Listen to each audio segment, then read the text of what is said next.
Hello and welcome in. Julie Rose here, and I am so excited to share this pasteles recipe with you. If you don't know what these are, Puerto Rican pasteles are essentially a parcel made around Christmas time and special events. And it is a parcel composed of plantains, guineos, which are green cooking bananas, jautía, which is taro, and then potato, and oftentimes calabaza, which is pumpkin. But that's not in my family's recipe, so I'll be sharing my family's recipe with you, and just really taking out all of the overcomplication that often gets associated with pasteles, and making a small batch so that way it's not too strenuous, because they are labor intensive, so people often make them in like big batches. But I've scaled that down for you today. This voiceover is going to be long, so stay engaged, really listen, because I'm saving you a lot of time here. I've got your back. Stay tuned. Here we go. I will immediately start off by giving my advice to do this process over 2 days. Give it 3 hours over 2 days on both days. So 6 hours total, and 3 hours your first day, 3 hours your second day. So that way you can break up some of the labor. So that way you're not cooking from day to night. The first time I made these, I was cooking for 15 hours. So I'm trying to save you all that labor and give you this video as a gift, because I think it's so important to keep culture alive, especially with pasteles, because it's often that so many people who love them don't learn how to make them, because they're supposedly overcomplicated. They're not. And I made a commitment to learn how to make them years ago, because my mommy's in heaven, and I wanted to make sure I held on to some culture there for when I'm around the holiday, so I can honor her. So here you go. Okay, let's get into it. Here are all of the ingredients you're going to need. You can press pause to see the captions. And here's everything in real time, just so you can get a grasp on the size. And the most annoying thing to peel out of these ingredients is the guineos. So I'm just giving references for all the sizes of what I bought here, the anatocito and the stewed pork. And we're going to soak those guineos in hot water. And then you're going to fill a silver bowl full of just tradish tap water or filtered water if you prefer. So that way you can put all of the peeled vegetables into the water so they don't oxidize as quickly and affect the color of our end result. As you know, potatoes can quickly oxidize to a black color, and the guineos can easily oxidize to a black color as well. So here's a rundown after we've soaked the guineos for 10 minutes, and you're going to cut a panel down the center and then work your way towards peeling the rest of the skin off. It's very tough, which is why we soak them, to help us out a little bit. I'm going to do this in real time for you so you can get an understanding of it. Cut off both ends, and I'm looking at the center panel here. I'm going to take a peri knife and not pierce the banana entirely, because that will kind of flub up me peeling it, but I'm really wanting to get it right down, just precisely to the skin. So then after you get your 2 incisions there, you're going to use the tip of the knife to kind of help you lift off that initial peel. But you see here how it gets stringy. Don't rely on too much of that. You do need your fingers to kind of gently slide in there, and use your finger to get underneath it without being too aggressive. And then, like I said again, just slide along the side of the guineo, and everything else should just really peel off. But there's a lot of stringy fibers which can get you tripped up. But it all should come out in one nice clean little ring-a-ling. We'll do it again just to really bring it home. 2 panels down the side, and if that little rib in the center there is there, just cut on either side of it, no worries. And then again, use the tip of the knife to help you get going, and then just use your thumb to slide down, and then the panels will come off easily. Work your way in, panels will come off easily. You're wearing gloves for this because you will get a sticky substance on your hands that's very hard to wash off if you don't wear gloves. So wear gloves if you don't want to look like a dirty little so-and-so. And there you go.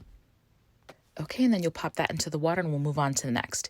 Here is the grater that you're going to need. Not that side, not that side, not that side, this side. The one with like the prickly holes. It's pretty difficult to find a grater that has such a large panel of the prickly holes, but use what you got. And at your last resort, you can use a microplane, but you don't want to do that because you'll be there forever. So just showing you the texture here. And then I'm just going to take all of the vegetables that are soaking in the water and run them along that grater. So this breaks down all of the root vegetables into a masa. So the fibers of all of the bananas are going to connect. All of the bananas, all the root vegetables, they're going to collect on the top of the grater there. But don't let that deter you. Just keep on going, because every time you start a new piece of root vegetable, it'll scrape off of the grater. If it really bothers you, just do that down scraping motion like I did here. But just keep moving and the masa will collect. And as you can see, each root vegetable has a different texture. So whereas we started with the guineos, this jautía or taro has a higher water element. So I start with the guineos because it's the least amount of water, then the jautía, then the potato because the potato has the most water and will help me clean the grater as much as it can, really. Pro tip, soak that grater as soon as you're done with it, or it will be very hard to clean. So just give it a quick rinse.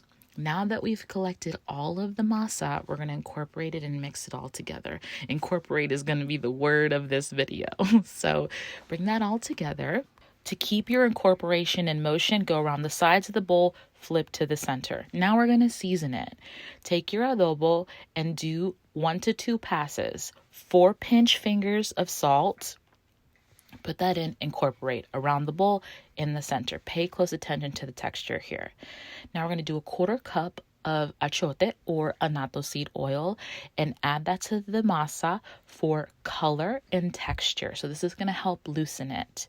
Same principle goes for adding 1.5 cups of the stewed pork juice to the masa. There's debate about this from family to family, but this is how it works for me best. So I'm incorporating that around the bowl into the masa, and I'm just taking note of the texture here. You want the masa to slip off of the spoon easily, but you definitely want generous movement here.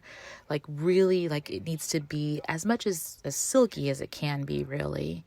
Then you're going to take your olives with the pimento. I leave a little bit of juice at the bottom of the bowl so the chickpeas don't dry out as I'm working. Continually, stirring the masa. And we're going to take 1 spoonful, which a cooking spoon is about 1/2 cup of masa. This is my 1/2 cup measure. It doesn't go quite to the top, but 1/2 cup is just fine. I actually added a little bit in that round. Now you want clean pieces of 12-inch poles of aluminum foil.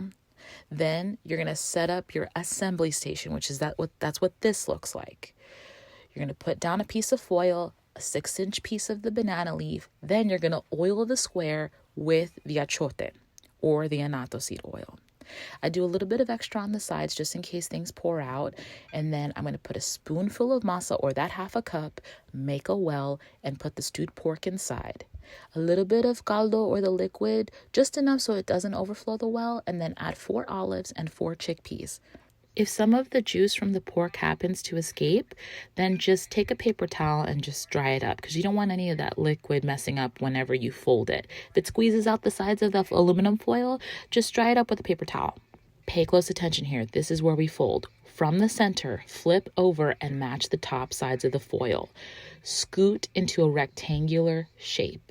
Then fold back the aluminum foil 1, 2, 3 times, and then bring that 3rd time to the center. Then use the sides of the palms of your hands to karate chop everybody into the center. Then take the ends and fold in 3 times tightly. Turn it around, fold in 3 times tightly. And that's your first parcel. One of about 15 to 20.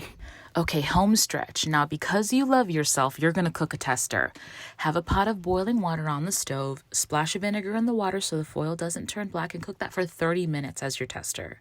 When it's done, pull it out by the foil tabs because they're very squishy, and pull back the top, fold as a pull tab to reveal your creation. So here's our tester, and I see that the top texture there is a little bumpy, so I need it to cook a little more. So let's cook a second one. Splash of vinegar in the water, pull out the pastel from the foil tab at the top so you don't squish it, and this is the texture that we're looking for. Soft, supple, juicy, delicious pork inside. it's come together enough just to be fork tender, and add ketchup if you want. That's how I grew up eating it. Some people add hot sauce, and then you can freeze in the freezer for up to 3 months. Okay, there you have it. I know she was a long one. Thank you for staying with, but we've got our pasteles here, however you like to enjoy them, our pastel. And I hope you enjoy. If you need me to be your calling card, if you attempt these and I'm available, I will absolutely do that. Just hit me in my DMs. Want to keep the culture alive, you know what I'm saying? But look at how beautiful. You want to make sure it's solid like this. If there's too much of this like bumpy action going on here, it means you didn't cook it long enough. So just cook it a little bit longer, in like 10 more minute increments. But these are just so delicious and just something that feels like childhood to me. So thank you so much for tuning in. And if you need help, I'm here, and happy holidays.